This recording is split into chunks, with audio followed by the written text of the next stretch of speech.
Before we dive into this episode, I just want to let you know, if you want to get access to episodes before anybody else, head on over to patreon.com/concerts that made us. And as a bonus, you'll get access to videos of some of the episodes and a host of other benefits. We've also teamed up with Band Builder Academy to offer you 10% off their membership. Details of both can be found in the show notes below.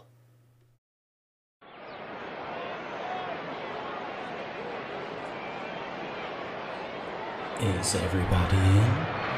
Is everybody in? The show is about to begin.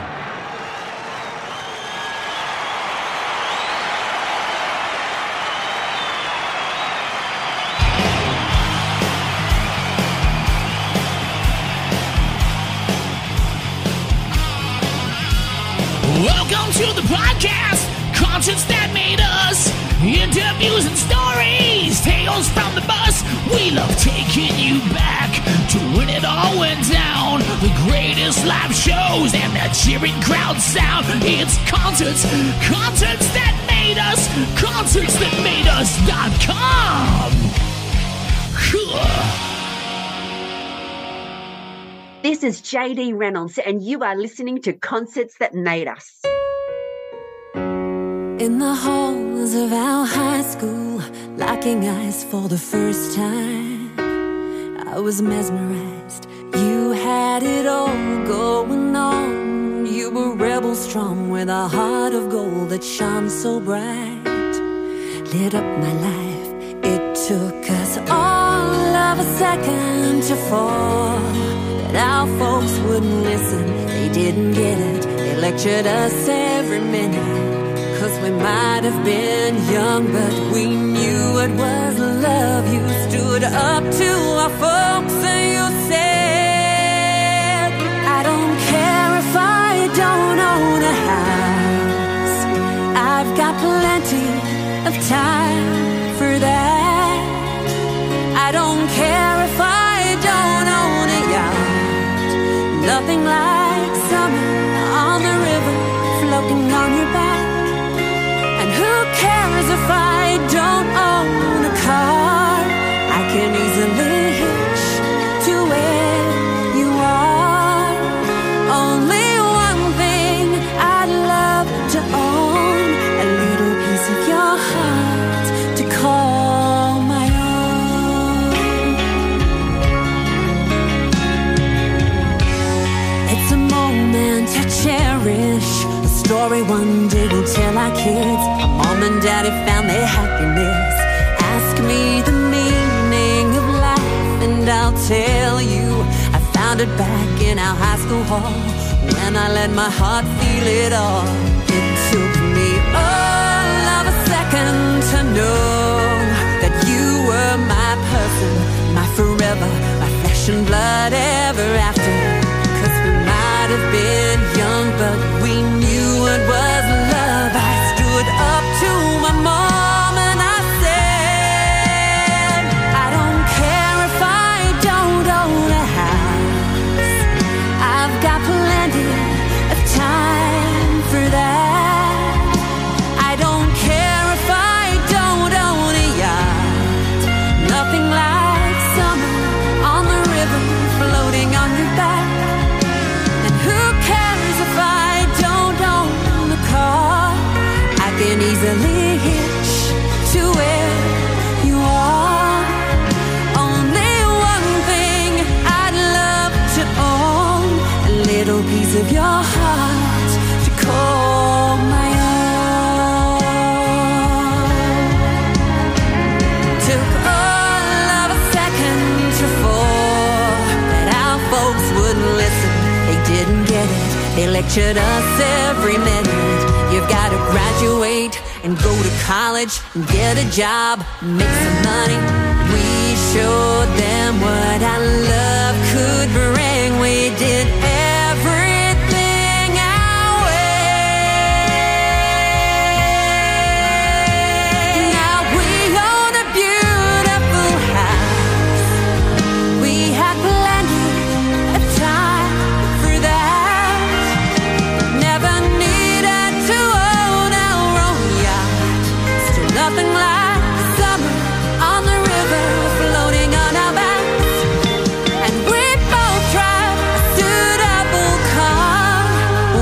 longer have to hitch to each other.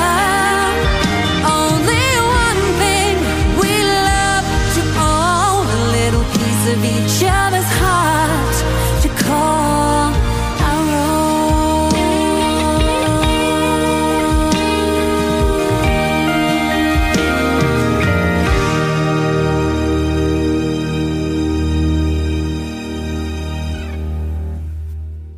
JD Reynolds, you're very welcome to Concerts That Made Us. Hello, Brian. How are you going? I'm great now. I'm great. How are you today? I'm very well. Thank you. It's Friday night here in Australia. Welcome to the future. And it's a good one. I'm surprised you're not out like partying or playing a gig on a Friday night. Brian, I'm chatting with you. What's more important than that? I see. And it's only early. It's only 7 p.m. It's just early bird time. We opened the show with your latest release then, A Little Piece of Your Heart. What can you tell us about it? I love the way you say that. Say it again. A Little Piece of Your Heart. Oh, that sounds so cool. Yes, so A Little Piece of Your Heart, that is my latest release. It is a love song for all the romantics out there. And I learnt this morning, Brian, because I was busy yesterday, but I learnt this morning that A Little Piece of Your Heart has officially gone to number 10 on the Australian country radio charts. Oh my God. Congratulations. Thank you so much. I was so stoked. I'm extremely excited. Oh man. You'll have some celebrating to do so. Yes, I will. Yeah, I will. So I rang some friends and said, come on, how are your hearts? Let's get happy. We'll take our hearts out and celebrate tonight. Brilliant. Now, it's a beautiful song. If you listen to the lyrics, it's a beautiful story. I have to ask, is it autobiographical? You know, you're the first one to ask me that, and I've been pondering about whether to, about whether to discuss it. Look, I would say that 90% of it is 100% true. Unfortunately, we didn't get our last verse, but we tried. It wasn't under any. It wasn't anyone's. It was anyone's fault. Just kind of destiny stepped in. But it was all true, except we never got our last verse together, or our last chorus, I should say, our last chorus. We never got our last chorus. We got everything else. Oh, well, at least you got something. I agree. Yeah, look, as the old saying goes, isn't it? Is it better to have lost and loved and lost, but than never to have loved at all? I don't know. What's the old saying? Exactly. Something like that. Something like that. And, when it comes to songwriting then, what's your approach? Where do you find your inspiration from? My inspiration comes from my diaries. I write everything in a diary, the way I'm feeling, what I'm thinking, ever since I was little. And so I rip pages out of my diary and turn them into songs. But the way I write is very interesting. I don't sit down with a pen and a paper. I just write thoughts and feelings and things that I'm thinking in my diary. And then I will sleep on it or I'll surf on it. I'll go for a surf. I'll go for a drive. I'll have a sleep. And then bam, I might be hanging out in the back, waiting for a set to roll in, just sitting on my surfboard, and a whole song will just come straight into my head. There's me crazy paddling out back to the sand to running up to the 4x4. I've got to get my song down. Or when I'm asleep, I'll just wake up, I'll have a whole song in my head, I will go into my studio, I'll sit down at the piano, and the whole thing will be done. Oh, man. Jeez, you're lucky it works out like that. And, you know, when it comes to recording then, what's the process for you? What goes into it? Recording, I will say to my producer, Braden Williams, he's worked with everyone, Beyonce, Snoop Dogg, Kelly Clarkson, everybody. And he knows me very well, and I walk into the studio and I'm ready. I'm ready for the opening note. So my first take is on point. My first take in a studio is the one that they will always go back to and say, killed it, smashed it. The rawness, the emotion. So before I go into a studio, I really do set myself up emotionally. I dress for action. I usually wear combat boots and get in there, and it's all about how I'm feeling. And I really just try to just sink myself into the lyrics, sink myself into the feeling that I want to convey. I walk into a studio. Please don't talk to me. Please don't say anything. I just walk into the booth. Producer says, right, we're on. Song plays. I sing it. I smash it. Ah, you're definitely in the zone. So, and this track in particular, what do you hope people get from it? I hope people get out of this that you've got to do life your way. Find your person and ignore outside noise. Outside noise can really ruin a love story. And it is all about love and doing things your way on your terms. And I really hope people, and a lot of people think that you can't find love, or you can't, it's not really love when you're so young. But it can be, and a lot of the times it really is, and that's when you actually do find true love, when you're really young, and then finding that person, growing old with them, and doing life with them. That's what it's about, and it's just about not owning that person. I don't believe in ownership of a person. I think they belong to themselves, and you belong to yourself. It's about coming together and just giving each other a little piece of each other's heart, and that's all that you can hope to own from each other, and just grow in life and love. I love that message. I love it.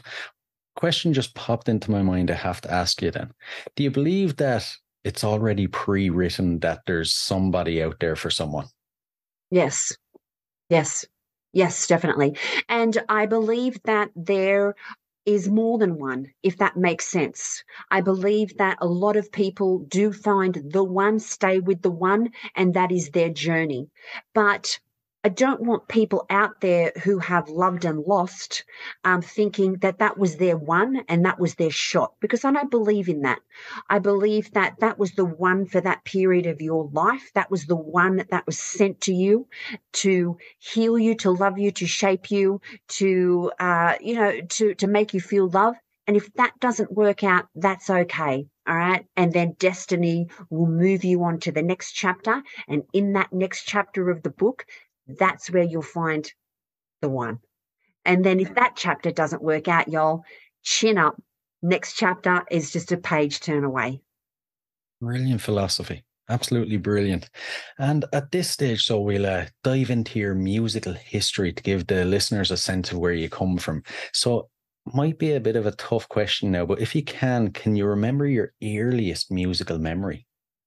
My earliest musical memory is my mum dancing and singing with me in the kitchen while she was cooking spaghetti bolognese. That's really one of my earliest memories. She is a massive music fan. She's a country music fan. She loves all of the greats. She had the greats playing on repeat in the house. And I remember dancing in that kitchen, waiting for that spaghetti bolognese, because that was one of my favorites. And she would dance with me and sing, and she'd sing Roy Orbison, and she'd sing Elvis, and she'd sing Dolly Parton. And we would dance around the kitchen singing and dancing to Jolene. You obviously grew up in a very musical household, and there was always music, there was support for music. They must have been happy when you chose that career. I think it chose me. Absolutely. It really did choose me. I wanted to be a ballerina when I was little. I was a really great ballet dancer, and I'm 5'11" now. I grew too tall. But ballet was my passion, but I always loved music. And I used to sing to myself. I became a very good ballerina, very, very young, and pretty much just thrown into the deep end with a lot of the more senior ballerinas. And I used to sing to myself as a little girl to calm my nerves. And it was one of a very well-known choreographer went to my mum and said, little JD, she's a beautiful little ballerina, but my goodness, that kid can sing. And that's how I started just really thinking, you know what, I love this. I love both. I love ballet and I love singing. And then when I started growing too tall for ballet, I've always been brought up to be a bit of a realist as well as a romantic. My mum's always said, JD, you're going to be tall like me, honey. Yeah, your mum's 6 foot, darling. So you're going to be a tall one, sweetie. So do ballet and dance your heart away for as long as you love it, and let your heart sing. So she just let me choose what I wanted to do. Oh, I see. And, in your teenage years, then I always find that you get exposed to different genres by your friends. So what music were you exposed to, and how do you think it influenced you as the artist you are today? That's a good question. So I grew up on country music and the greats, and my a lot of my cousins were huge pop heads, and rock and roll. And so I grew up also loving Prince. I still love Prince today. I feel like he's still with us and still inspiring us.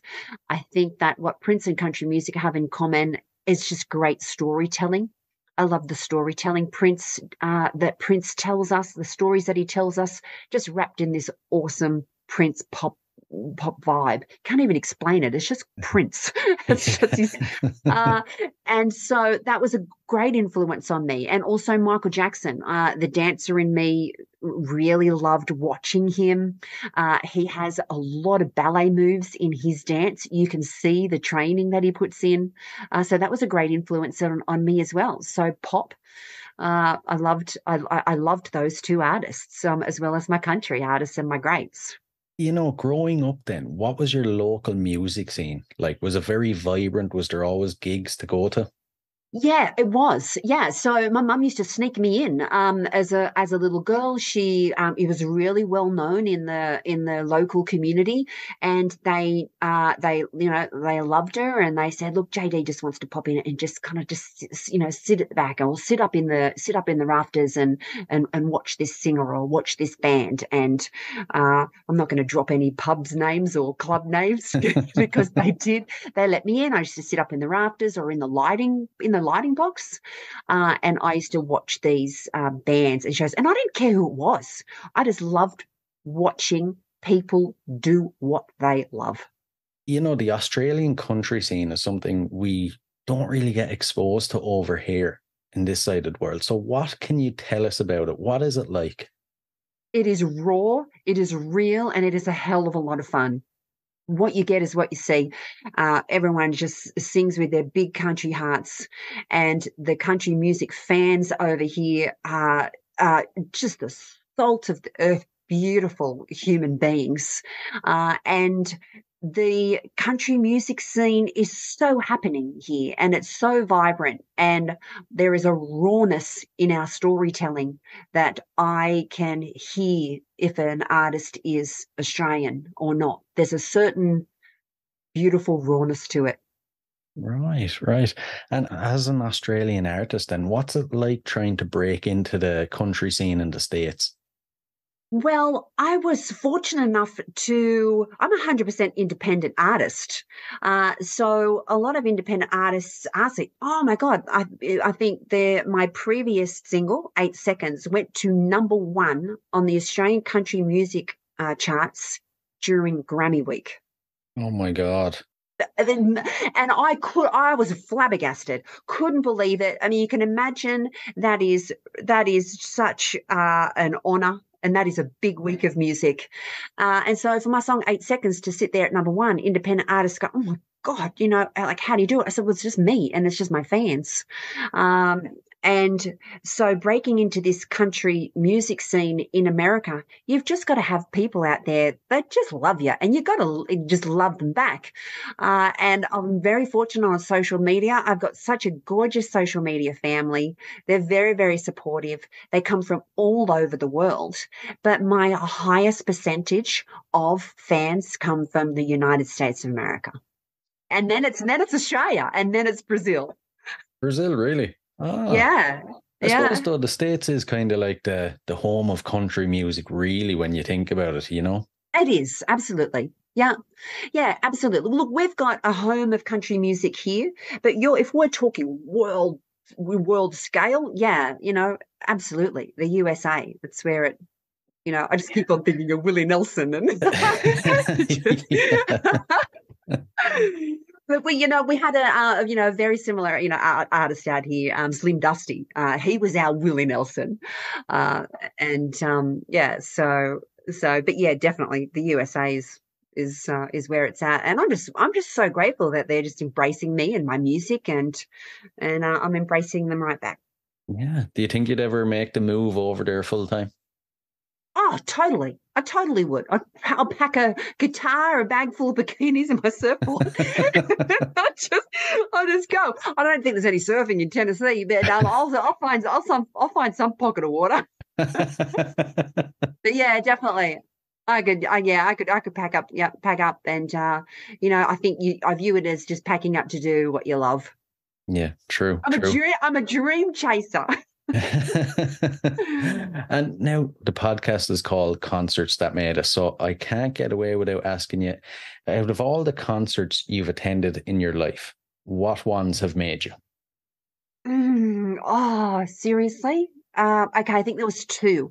When I was a little girl, my mum took me to see Prince, and so that made a really big impact. And she also, when I was little, she took me to a Keith Urban concert. And I just thought, oh, okay, this is so cool. And my mum said I was there the whole time with just eyes as big as saucers, and she just said you could just tell that there was just this love just oozing out for everything live concert. And she said, "You're just so little." She says, and she said she got a lot of flack. Oh my God, why are you taking someone this little to see Prince? And she'd say to me, "I'm so glad that I did. I'm so glad that you got to experience that." She said, because to experience one of the greats like that is a once in a lifetime experience. Yeah. Yep, totally. And of course, now he's gone, people can't see him anymore, which is a major pity. I agree, because even though I was young, I remember it. I was floored by it, and even watching Keith Urban as a little girl, I was in awe, just a great showman, and just a great Aussie country music artist. So I think I'm going to say those two concerts. Brilliant. Doesn't get much better than them. And what I'm really looking forward to now, for any listeners that haven't caught one of your shows, tell us all about it. Give us the full experience if you can. Okay, so when you come to a JD Reynolds concert, it is 100% live. I don't believe in any fakeness in a show. I don't believe in an over-rehearsed show either, because I am a dancer. So my band and I communicate extremely well when I'm on stage. I can go off in a bit of a tangent and just bust out and have a dance, and my band will know when I'm ready to go back and sing. I will never stand there. I can't stand still. I love the crowd. I get them extremely involved. And at one of the last shows I did, there was this beautiful little elderly lady that came up to me, and she said to me, "I've seen Elvis," and she was rattling them off. And she was just rattling off all of these names that I so highly respected. And she said, "And yours was the most enjoyable show that I have seen since I was," I think she said, like whatever age she was. And she says that was just thoroughly enjoyable. So for someone of her age to have seen these huge acts and then to find me after the show, line up with her walker just to get a signature and a photo. I saw her. I said, "Yo, you hottie, come over here. Get her over here." And so for those kinds of compliments, that's what you get. You just get the real me. I'm always dancing. My band is insane. My guitarist is ridiculous. Chris Pedersen, he plays with Van Halen, Aerosmith. So you would just get the best of a best show, and you'll walk out feeling good. Man, I love people walking out feeling good and happy. And I love making them cry too. Give me a tear. Yeah, and I love it when they make me cry. It's all good stuff. Yeah. Geez, it sounds like the most perfect gig ever now. It sounds unreal. If I ever make it to Australia, I'll be front row and center at one of your shows. Absolutely. I'm telling you, I'm so excited to be getting on the roads as soon as possible. We can't wait. My band and I are just so ready to get back out there and just be face to face with the fans. There's nothing like it. Yeah. And how do you work on your stage show then and constantly keep it fresh for the audience? It's never rehearsed. Really? It's rehearsed. I've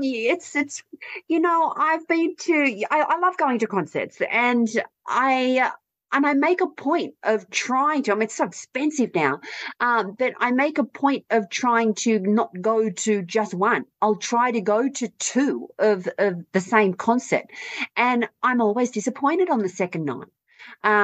Because you see how polished, perfectly polished, and how perfect it is. But I think that's one of the things I like about my show. You could probably come to 8 in a row and never see the same show twice. There'll be always just something different. And that's what I love about my band and my crew. We're very spontaneous, so we can read each other so well. And especially with me and my dancers, we know each other well. And so if they see me just doing something, they go, oh, yeah, there she goes. Right. And, you sold out the Australian PBR Monster Energy KRanch Invitational in 24 hours after being announced as a performer. That must have felt like such a pinch me moment, did it? It was.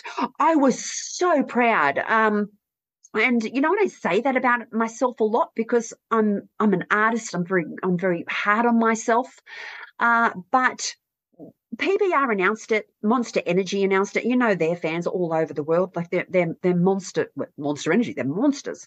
And less than 24 hours, they announced me that I was performing there. Sold out. It was the only sold out PBR event worldwide in 2022.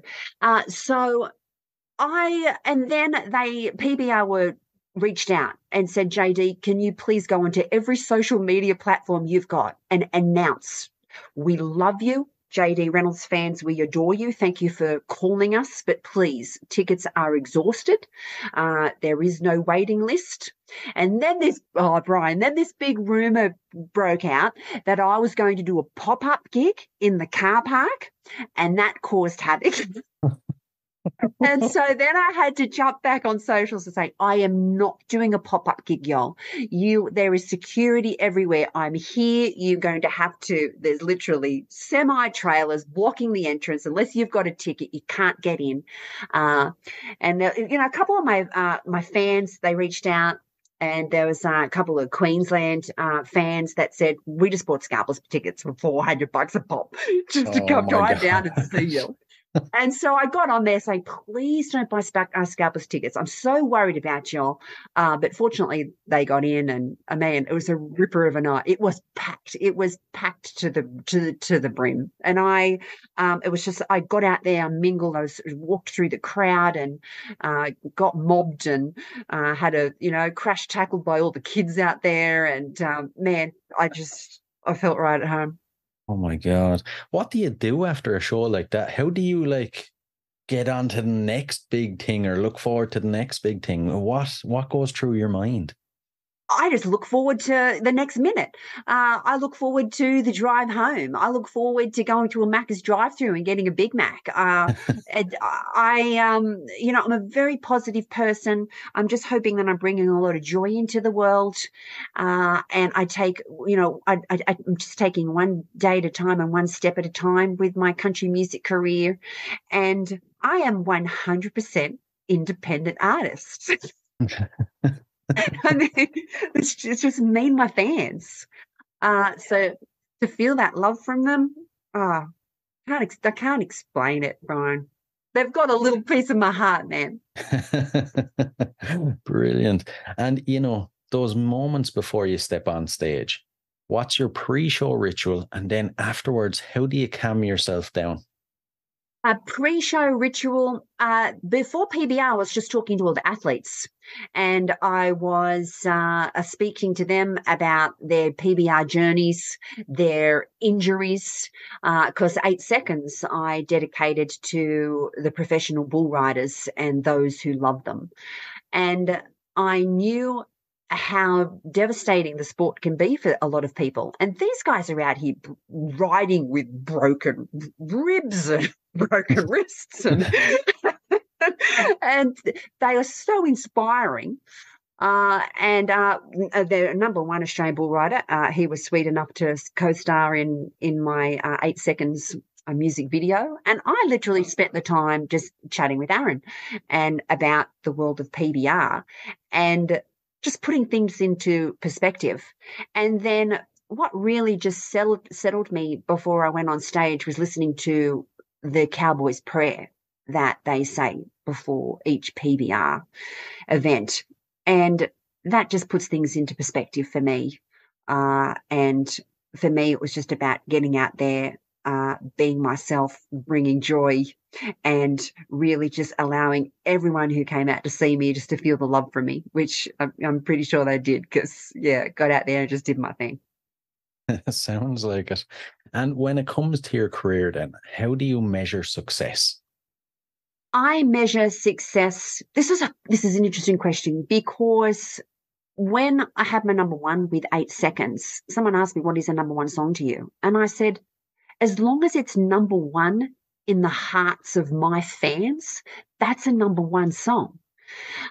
So I measure success by how happy I feel, by how full my soul is, and by how happy my fans are, and how much love they give me, and how much, sometimes they give me a bit of stick too. Their banter is fantastic. So that's how I measure success. If you wake up in the morning and you say, thanks God for another day, and regardless of what it is, and you've got a smile on your dial, that's success to me. I think that may be just the perfect answer I've got to that question. And, say in 40 years' time, you're looking back on your career. What do you hope your legacy is?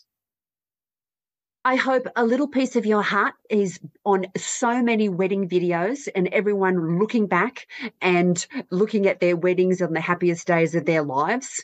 I hope that my songs have placed some love and joy in everyone's hearts.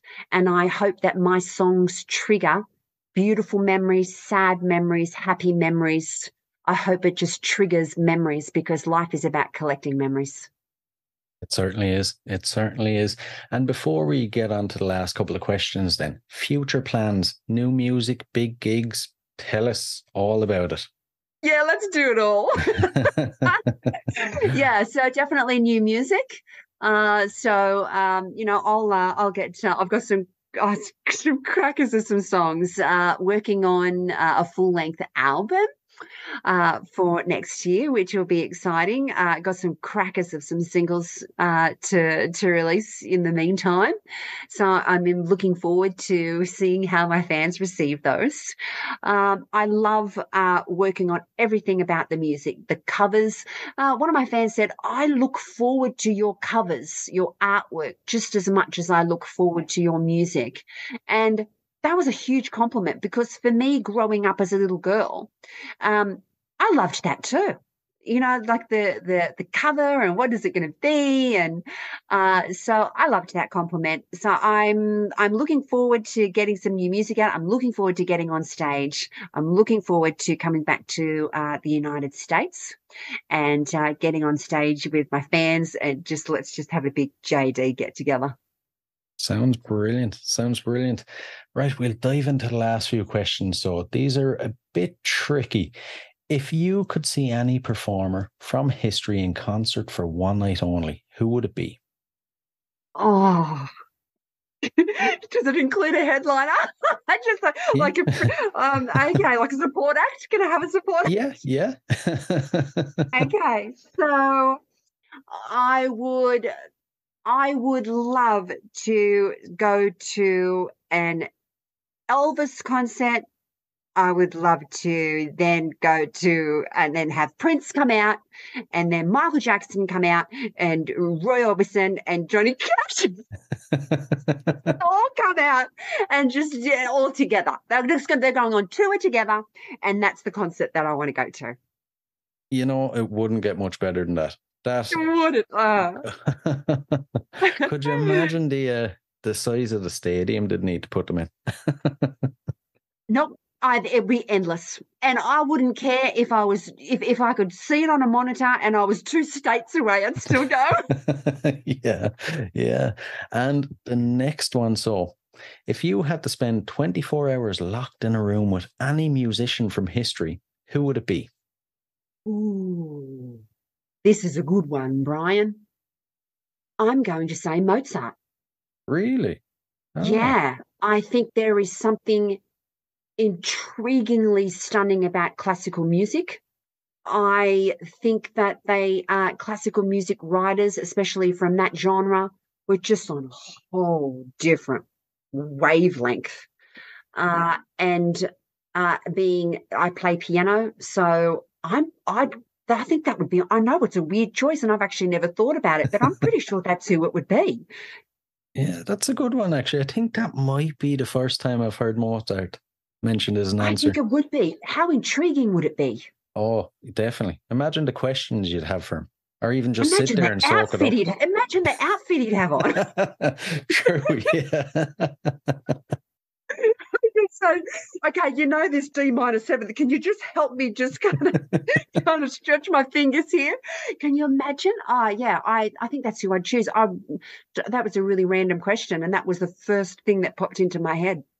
How extraordinary would it be? Yeah, exactly. And the final one. So, what song would appear on the soundtrack to your life? Probably Whatever, my own song. If it wasn't Whatever, my own track, the soundtrack of my life would probably be Ballerina Girl, Lionel Richie. Perfect. Suits you down to the ground, I imagine. Yeah, that's definitely it. You've got no idea how many bleeding toes and wrecked point shoes that I went through dancing to that one, and I enjoyed every second of it. Brilliant. JD, I have to say, genuinely, I can't describe how much I've enjoyed chatting to you now. It has been an absolute blast. Me too, Brian. It's been so cool chatting with you, and genuinely the really interesting questions. And I've just had really a lot of fun talking to y'all. And I hope your listeners have really enjoyed it too, because you're awesome. And the way you say a little piece of my heart, you got to say it one more time, because the way you say heart is just way too cool. A little piece of my heart. You've got a piece of mind.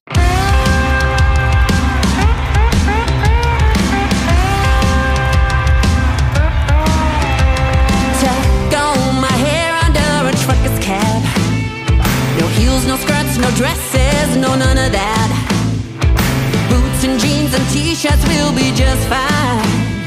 Tonight I'm not a girly girl, I leave that all behind for a no muss, no fuss kind of night. Credit cards in the butt of my jeans, drinks on me tonight, so let's go. Ignore the boys drinking beer at the bar, and we don't give a shit no matter how fine you are. Whatever we like, and it doesn't include the likes of you taking us home tonight. Your country boy charm won't get you too far, 'cause no, we don't need a ride home, we brought our own car. This is our night to do whatever we like, and it doesn't include the likes of you taking us home tonight.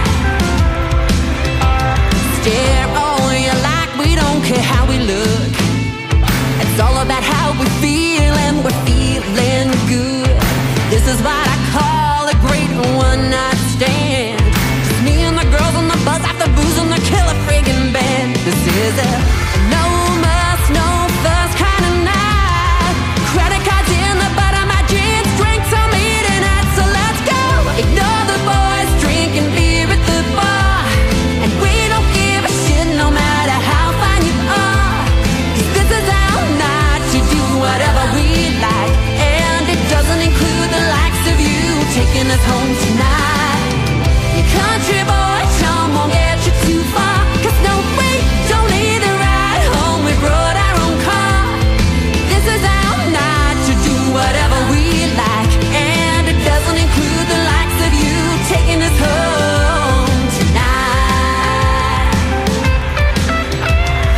looking at us and sizing us up and stripping us in your mind.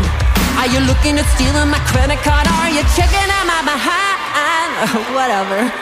This is a no muss, no fuss kind of night.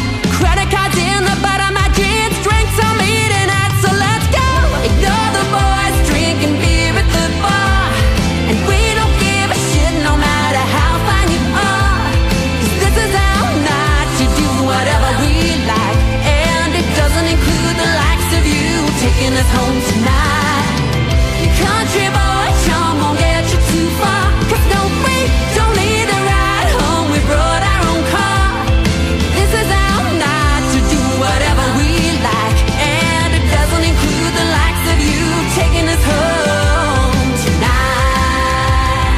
Oh, not tonight. This is our night to do whatever we like, and it doesn't include the likes of you taking us home tonight.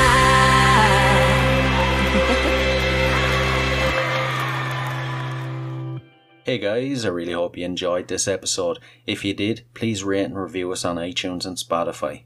And if you're interested in signing up to Band Builder Academy, use the link in the show notes below and enter the code CONCERTS and you'll receive 10% off. So, until next time, keep rocking.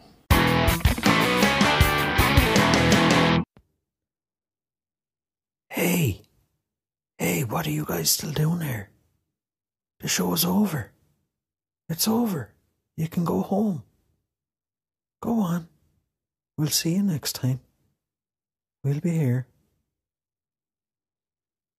Bye.